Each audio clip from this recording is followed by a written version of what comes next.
Les articles du Christ. Article 4e. Chasser les fantômes. Le Christ explique dans un langage familier. Pourquoi il faut toujours regarder sous son lit avant de dormir le soir? Qu'est-ce que cela signifie d'habitude dans votre monde?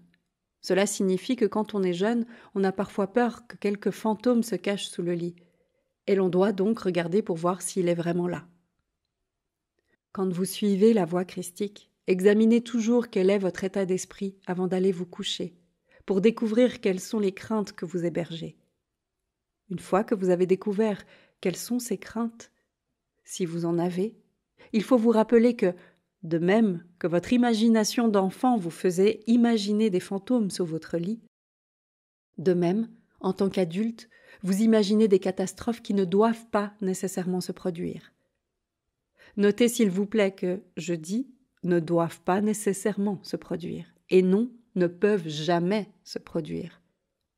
Je le dis parce que, quels que puissent être vos problèmes, vous ne les garderez à l'esprit que comme des problèmes tant que vous ne leur avez pas donné assez de pouvoir mental pour se manifester comme des réalités apparentes dans votre vie. Les problèmes peuvent être des possibilités sérieuses selon la voie que prennent vos affaires à ce moment.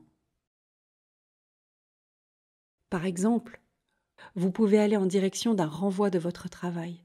Vous pouvez être si à court d'argent que vous ne savez pas comment vous allez vous débrouiller la semaine qui vient. Votre enfant peut rester en arrière à l'école ou faire face à l'expulsion. Quel que soit le problème, il ne devient un vrai problème que lorsqu'il se manifeste comme une réalité dans votre vie. En attendant, il reste un peut-être pour l'avenir. Mais déjà, il vous fait vous recroqueviller et avoir le cœur lourd. Mais même si les craintes devaient se manifester comme des faits apparents dans le futur, même lorsque vous frôlez le désastre, les choses peuvent changer. Les gens qui, dans le monde, s'inquiètent constamment estiment en général que rien de bon n'est sûr ou fiable, alors que c'est le contraire qui est vrai. Oh, mes chers, mes très chers humains, si seulement je pouvais élever votre conscience, loin au-dessus du monde, vous emmener dans les coulisses de la matière visible, dans la dimension invisible de la créativité spirituelle, où toute chose commence vraiment à venir à la vie. Vous pourriez alors voir de vous-même que la source de votre être, votre unique source d'amour spirituel inconditionnel, a tout mis en place pour pourvoir à chacun de vos besoins.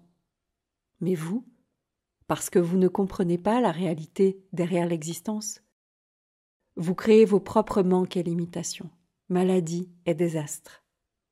Vous les créez avec vos critiques, vos plaintes, vos réticences à démontrer de l'affection à votre entourage, vos réticences à être généreux envers ceux qui font l'expérience de la pauvreté. Pour découvrir pourquoi il en est ainsi, lisez la lettre 1 jusqu'à ce que vous compreniez parfaitement la vraie nature de votre source d'être que j'ai appelée le Père quand j'étais sur terre. Quand vous suivez la voie christique, ma voie, vous savez très bien, au-delà de tout doute, que votre conviction et votre foi absolue en la protection divine vous feront échapper à vos ennuis et vous sauveront d'une perte ou d'une douleur possible.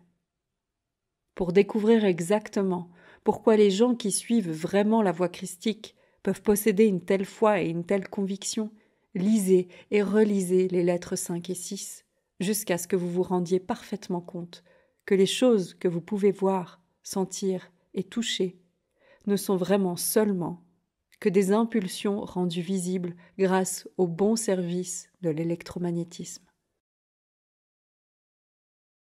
Quand vous suivez la voie christique, vous savez aussi, comme moi, quand j'étais sur terre, qu'il y a juste certaines choses que vous devez traverser, parce qu'elles sont une conséquence naturelle de quelque chose que vous avez fait dans le passé.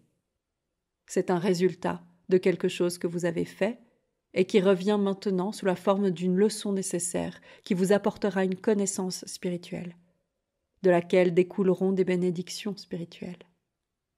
Mais, quand vous suivez vraiment la voie christique, vous acceptez la leçon sans résistance ou ressentiment, parce que, Comme le Christ, vous savez vous aussi que vous recevez la force et le réconfort intérieur pour apprendre la leçon avec le minimum de désagréments possible.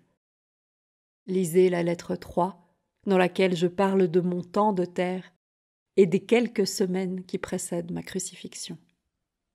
Vous verrez que la maîtrise du mental, dans n'importe quelle situation, est la seule façon de vivre une vie de qualité et de surmonter les obstacles.